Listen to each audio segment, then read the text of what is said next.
The next gentleman is not into frivolity. This is Andrew Taylor, the Spudfit man, and he undertook a very interesting task that he decided to basically eat nothing but potatoes.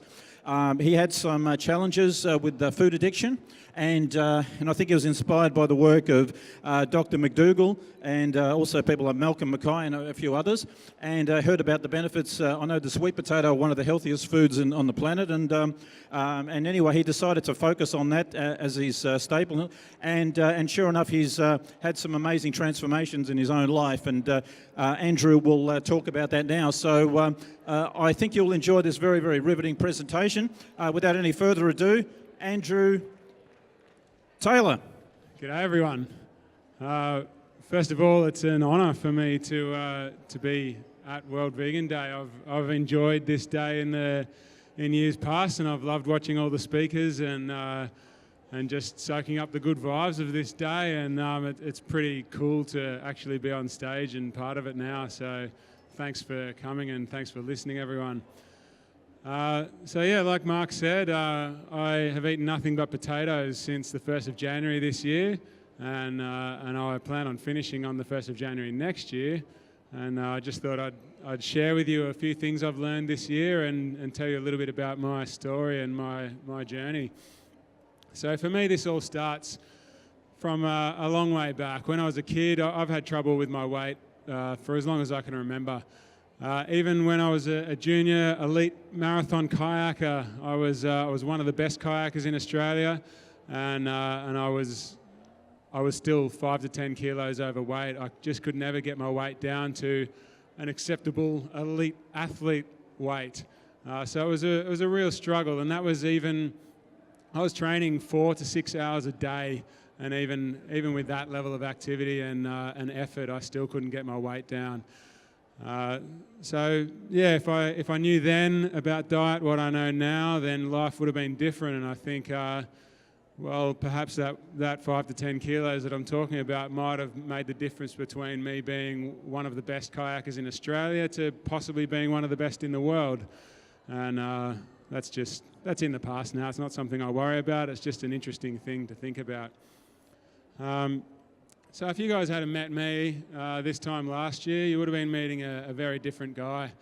My outlook on life was pretty bleak back then. At the beginning of last year, I was diagnosed with clinical depression and anxiety, and I was given a prescription for drugs that I never ended up taking.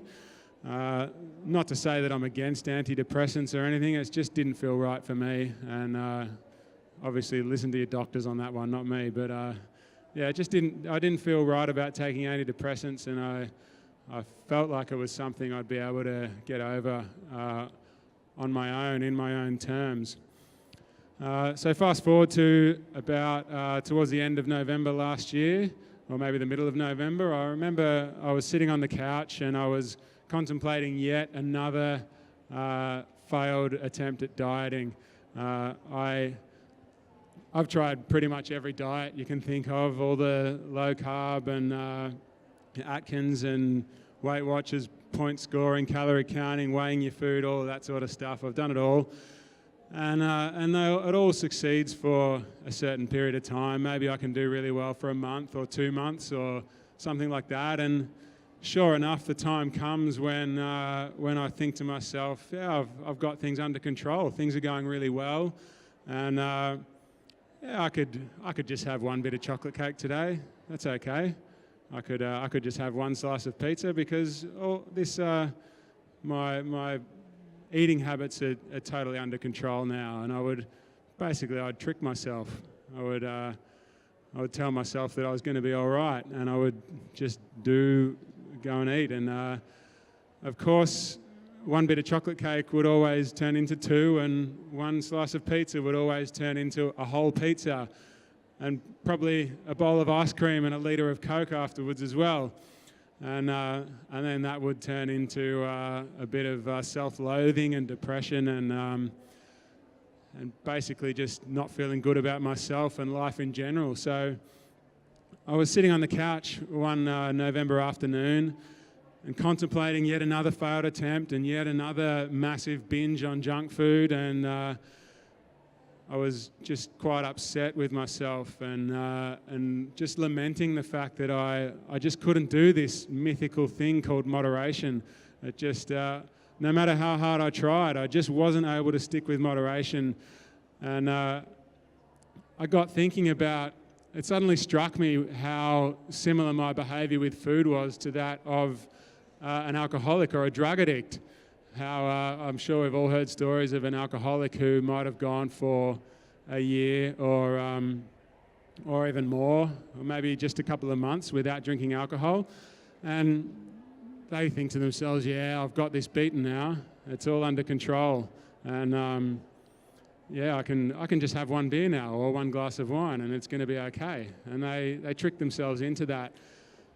And then, so they have that one glass of beer, and then sure enough, they wake up the next morning in a pool of vomit with no memory of what happened. And that really, it struck me how my behaviour with food would mimic that, in that I'd tell myself I could have one slice of pizza or one slice of chocolate cake, and before you know it, I'd eaten the whole thing and more. So yeah, that was quite a big realisation for me. So I got to wondering about addictions in general. And you know, if we're no one would tell an alcoholic to drink alcohol in moderation, and no one would tell a heroin addict to shoot heroin in moderation. So I wondered about maybe there are just certain people that can't do moderation, and maybe I'm one of them, and maybe it's time for me to embrace my inability to do moderation and try to work with it rather than against it. So I started thinking about quitting food. And there was a point where I was thinking, obviously not, I'd rather be a food addict than an alcoholic or a drug addict, but that has its advantages, and that is that you can make one simple rule: don't drink alcohol, and that's that. But with food, there are so many decisions to make, and so many, you can't stop eating. So I thought about simplifying things as much as possible. Maybe I could quit food, not entirely, but I could find one food that I could live on and quit everything else. So I did a lot of research, and the very first thing I did was I typed into Google, what is the perfect food, or something like that, the ultimate food for humans, or something along those lines. And I came across a video by a guy called Dr. John McDougall. He wrote a book called The Starch Solution, and he's a pretty incredible guy. And that little video that I watched went for 4 minutes, and it talked all about the health of potatoes, and how it went through a lot of science and all the history, and I learned a hell of a lot about the health of potatoes. That video sent me down the rabbit hole of research, and I spent the next month or 6 weeks, every day I was reading science, and I was watching nutrition lectures online from various scientists and researchers around the world. And I was reading books and watching documentaries and all of that, and I learned a lot about potatoes. I learned that everybody knows that potatoes have carbs, right? So, but I also learned that potatoes have a lot of protein too. So the World Health Organization recommends that we get at least 5% of our total calories from protein. And potatoes have between 6 and 8% of their total calories from protein, so more than enough protein for us. Most people don't know that potatoes also have fat.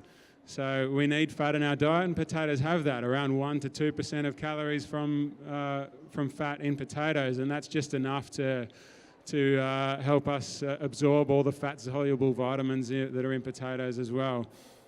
Over the course of the year, I've had a lot of media experts having their opinion on how I would most likely keel over and die doing this diet, and the number one is that I'm going to get a protein deficiency or something, which I've just explained is a bit of a joke. I've had people telling me that I'm going to get bowel cancer from a lack of fibre, even though potatoes have a huge amount of fibre in them. I'm getting way more fibre than I need. I've had people telling me I'm going to get scurvy, even though scurvy it comes from a lack of vitamin C in the diet, and potatoes actually have a hell of a lot of vitamin C. I'm getting, I think it's over 400% of my daily vitamin C requirements. I've had people telling me I'm going to get iron deficient, and it's another thing potatoes are great for. There's a lot of iron in potatoes. The last time I got my blood tested, my doctor told me that if I was an elite athlete, perhaps competing at the Tour de France, I'm almost at the borderline where they would start suspecting me of blood doping. That's the oxygen carrying capacity in my blood is so good that I'm almost over the limits of elite athletes. So there's all sorts of things in potatoes. I won't bore you with all the details, but basically I found out from potatoes that you can get everything you need, all the vitamins, all the minerals, carbohydrates, proteins and fats from potatoes, as long as you do not restrict. That's a key to what I'm doing, is to not restrict my calories at all. I eat as much as I like, as often as I like, and I never go hungry. That's a really important part of what I do, is to make sure that I'm eating enough. So if you're eating enough, there's no way, there's nothing that you can get deficient in from potatoes. The only thing I supplement with is B12. So that's just, theoretically you can get B12 if you eat organic potatoes and they've got dirt on them, and maybe you don't do a thorough job of washing, you could get B12 from the dirt that the potatoes are grown in, but I'm just being on the safe side with that. So back to the story. So like I said, I was suffering from depression, and I remember I was crying almost every day last year, and I never really knew why at the time. There would be a point in time every day where the tears would flow for one reason or another that remained unknown to me. And a specific time that I remember, which is a good example, I think, was I was out in the afternoon having a walk with my little boy, he's not around at the moment. He's being entertained so that he won't ruin the experience for everyone here.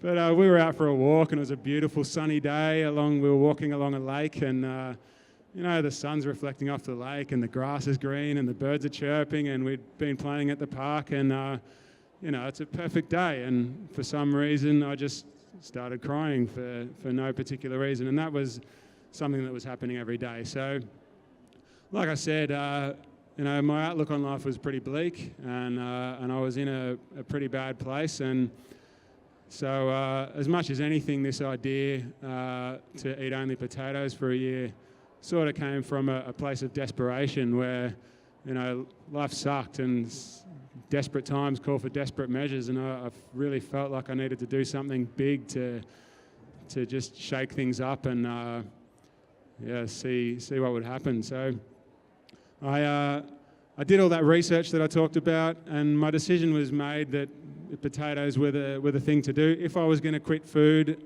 all except one food, then potatoes would be the choice. The research finished about 3 days before the new year, and if anyone here has ever done a diet before, then you'll know that there's no diet that starts straight away. They always start on Monday. So for me, it wasn't Monday, it was the 1st of January. I was so close, I'll just wait a few days and start on the 1st of January. And my original idea was that I'd do maybe a month or two of only potatoes. I thought quitting food for a month or two would be a good amount of time to help me deal with my food addiction issues and my obsessive thoughts about food. But in that 2 or 3 days that I was waiting, from somewhere, I don't know where, the idea came that it would be cool to do a whole year. And that was a really daunting thought. And to be honest, I thought that I probably wouldn't be able to do it. And I just thought it would just be too hard, and it would be too taxing and draining on my mental health. But I just thought, the only failure in life is in not trying. So it just felt like it was something that I needed to try. And I don't really have a justification for doing the year, but I really felt like that was something that could just, like I said, shake up my life. And there was a feeling just deep in my soul that if I could somehow stick out a year of eating only potatoes, I just knew that life would be different in one way or another. I didn't know how, and I didn't understand how, but it just felt like a big, important thing to do, and that it would change my life, and I hoped it would be for the better. But what I knew was that my I wasn't happy with how things were, and they needed to be different. So that was all I thought, and that was the only justification I had for going for the whole year. So I made that decision, and I talked to my wife. There's my wife sitting over there, and she was very supportive and happy for me to do it. And she had one request, and that was that I get medical supervision. So I wasn't going to do that in the beginning, but that became rule number 1 of the Spudfit challenge. That I thought that it was important, mostly to keep my wife happy, but because we've all got to do that. But it was also important just to make sure that my health didn't suffer, and make sure that if people asked about what was going on, that I could have some numbers to back me up as well. So that was an important thing. But the other thing was that I just wanted to have some rules. So, and I don't know about you guys, but when anyone who's tried to eat a healthy diet for a period of time, there's a lot of internal debate that goes on. And there's a lot of, I call it the devil on one shoulder and an angel on the other. And there's an internal debate about, should I eat the cake, should I not? And the devil's going, just this one will be okay. Or cake's not that bad, get on your diet again tomorrow. And the angel's just quietly sitting there going, I don't know about that. I think you should probably not have it. But then, you can resist for a little while, but over a period of time, the devil always wins. So I thought having this very, very narrow set of rules would make it easier for me. Because I think of this devil on the shoulder as like, the slimy lawyer type of used car salesman kind of guy he doesn't care about your health. He doesn't care about things getting better for you, and he doesn't care about anything other than just getting his cheap high. He just wants you to eat the bad food so that he can get a cheap high out of what you're doing, and that's all there is to it. So I thought if I had a very, very narrow set of rules, that there would be no little loopholes that this slimy lawyer on my shoulder could drive a wedge into and open up an argument and try to make me eat other things. So, like I said, rule number 1, that was my wife's rule, was get medical supervision. Rule number 2 was to eat potatoes, and only potatoes, and eat as much as I like, as often as I like. And it's really important to note that it's eat as much as you like, as often as you like. There's no restriction here. There's no counting calories or weighing food or any of that. It really is just eat until you're full, and then stop, and then when you're hungry again, eat again. Do the same thing. So that was a really important thing for me, and a big part of that is also because our worst decisions are made when we're hungry.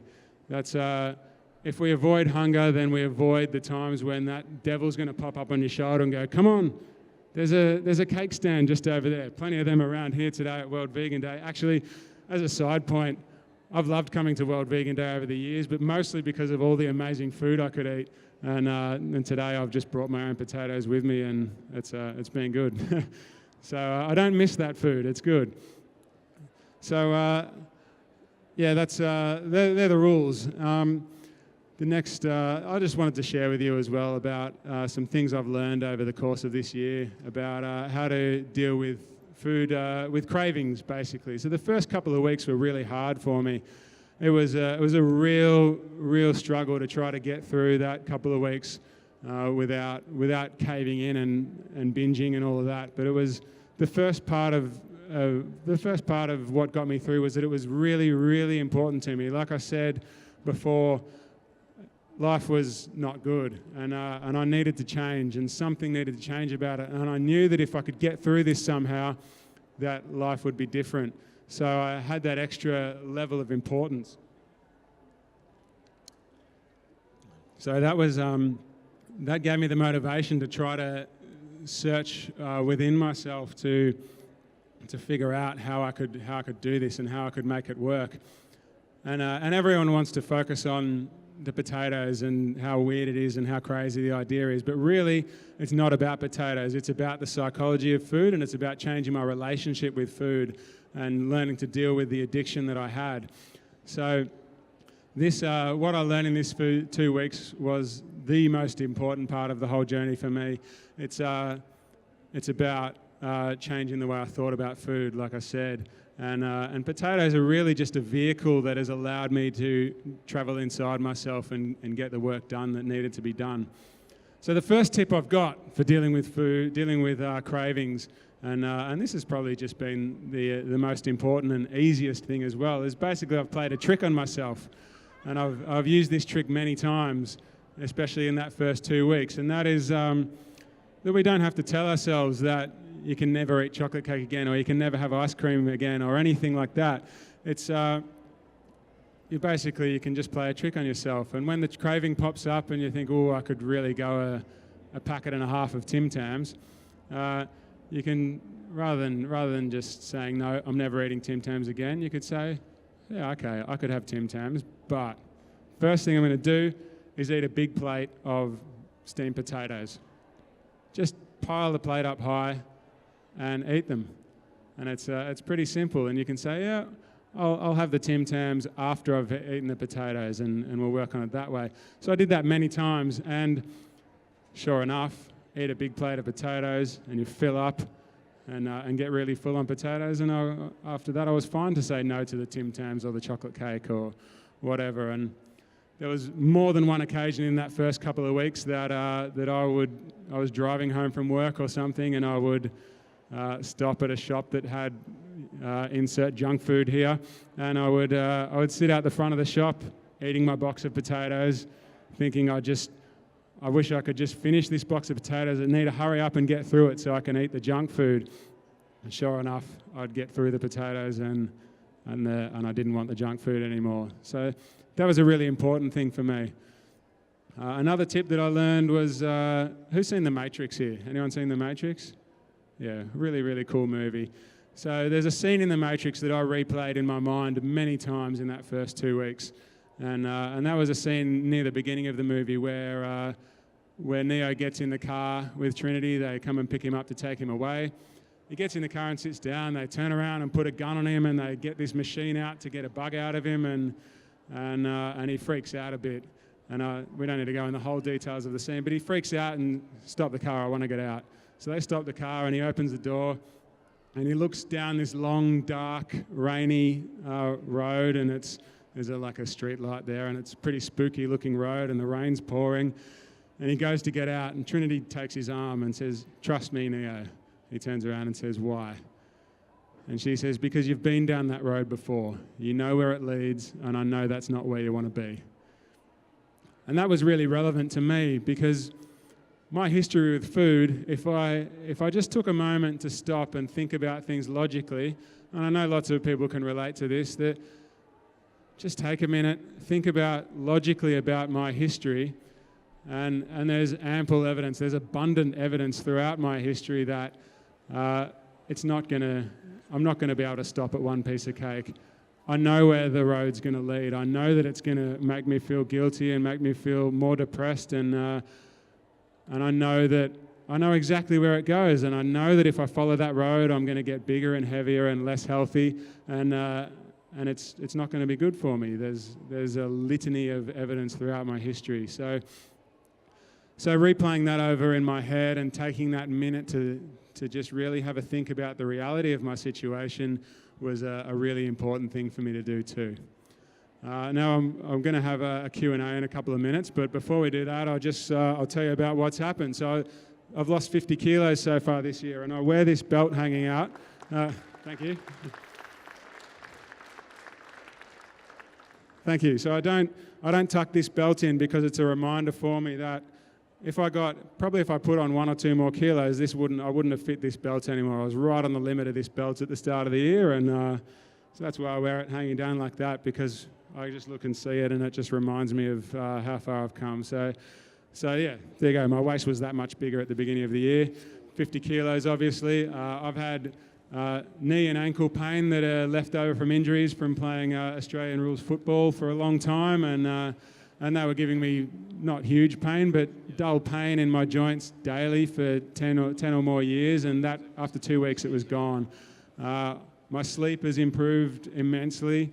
I've got better mental clarity and better focus, and and most importantly of all is my depression is gone. I noticed after a couple of weeks that it had been a few days since I'd had a bad day, and a few days since I'd cried, like I talked about earlier. And yeah, after 2 months, I noticed that it had been a few weeks, and now it's really been a few months since I can say that I've had a bad day. So that's really been amazing, and of course my attitude towards food is totally different. I don't obsess over food anymore. It's a good healthy fuel that I put in my body, but really eating has totally changed. It's not something I use for comfort or enjoyment or emotional support like I used to. It's just get some good fuel into my body and move on with my day. So I really feel like I've learned a lot from this, and hopefully I can help other people as well. It's become my life's purpose, if you like, to share my story and try to help other people deal with these issues as well. Okay, yeah, I've just realised I forgot to say what the third rule was, so thank you for reminding me. The third rule was about all kinds of potatoes, any kinds, white potatoes, sweet potatoes, whatever. If it's a potato, I eat it, it's all good. Oil is a good point, thanks for bringing that up. That's part of rule 3 as well. No oil, definitely no oil. So no deep frying, no chips, no putting oil over them when they go in the oven. It's just cooking them in water or just baking them plain and not adding anything to it. And also another part of rule 3, actually, it's important to point out that I think it's just as important for my health. What I don't eat is equally as important as what I do. So I'm not having any oil, I'm not having any butter on them, I'm not having any sour cream, I'm not having any bacon bits, and I'm not using any dairy milk in the mashing. It's getting rid of all that crap has really has been as important as just eating potatoes. It's really important to get rid of all that stuff out of the diet. So when I'm cooking the potatoes, I have just plain baked potatoes or boiled potatoes or mashed potatoes, and that's 95% of what I do. Every now and then I do get a little bit creative, but really it's just keep it boring, so that if I'm eating boring, bland foods, that I have to find other ways in my life to get that comfort and enjoyment and emotional support. So yeah, I hope that answered your question. Our favourite, actually a few days ago, I don't know if anyone knows Chef AJ, but I was in LA with Chef AJ, and she fed me some Hawaiian sweet potatoes, and they were incredible. So that's my new favourite. Yep. Do you use like salts and herbs and spices and stuff like that?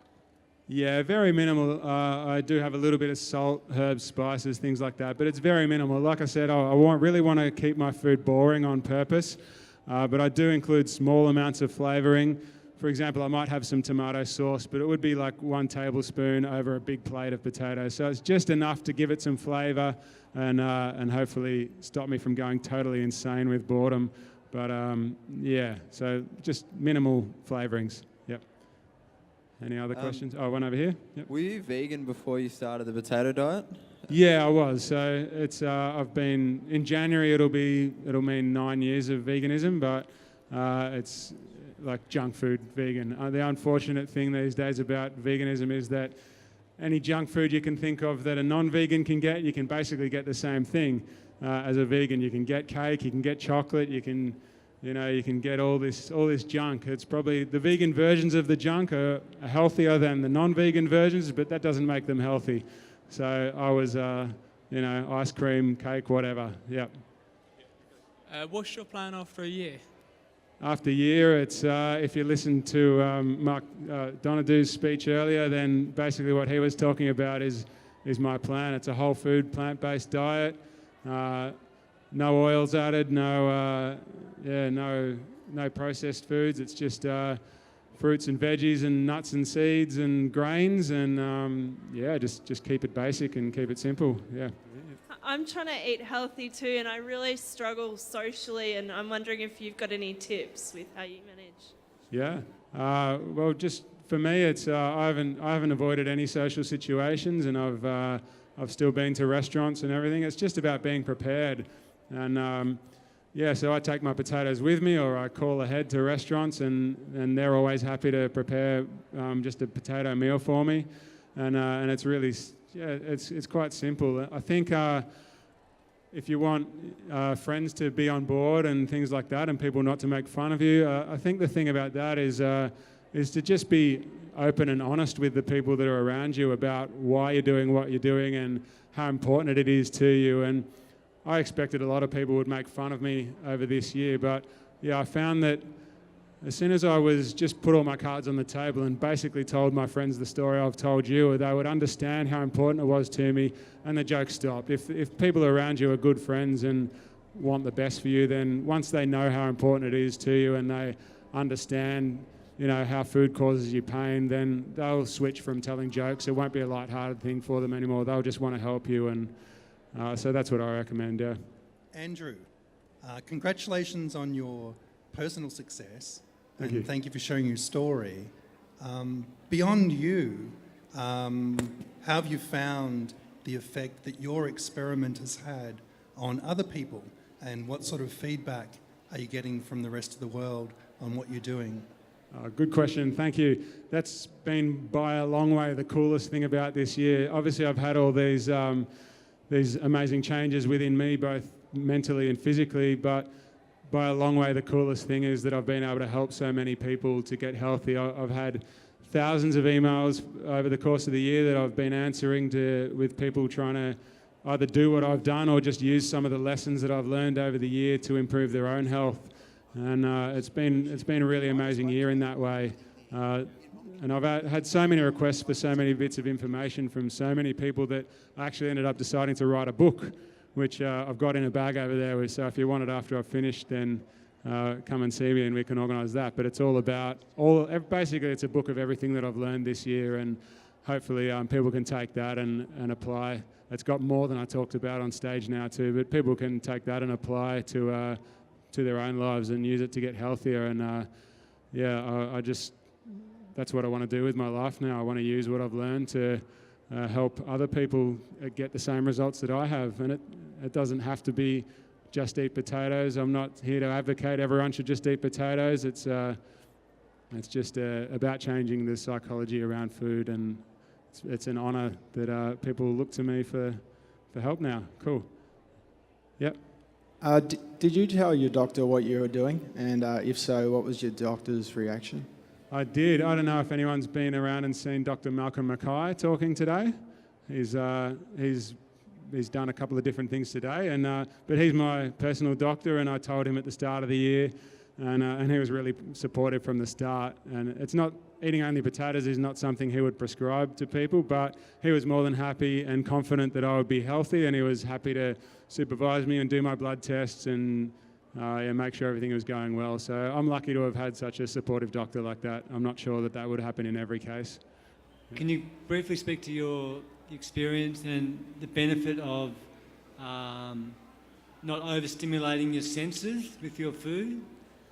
Yeah, so that was a big part of why I wanted to just quit food and just keep it bland. It's like, I really think that we rely on food too much for trying to improve our lives, basically. We celebrate with food. If something cool happens, then we want to try to make it better, even better by eating foods and high-calorie junk foods, basically. That usually is. And same with if something goes wrong in our lives, then we want to try and make it better with foods. We celebrate, we commiserate with food all the time, and it's not needed. I think all these cooking shows on TV these days, MasterChef and My Kitchen Rules and whatever, it's made us all want to have an amazing gourmet experience at every meal, and it's made us over-reliant on that that party in our mouths and triggering fireworks in our brains every time we eat, and it has become like a drug.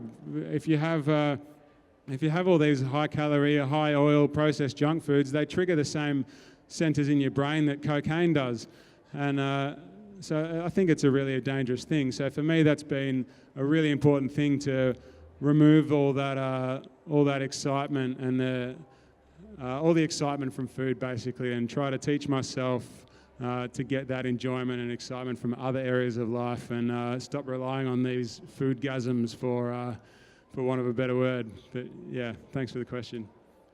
All right. So I think we're done. So let's hear it for Andrew Taylor, Spudfit.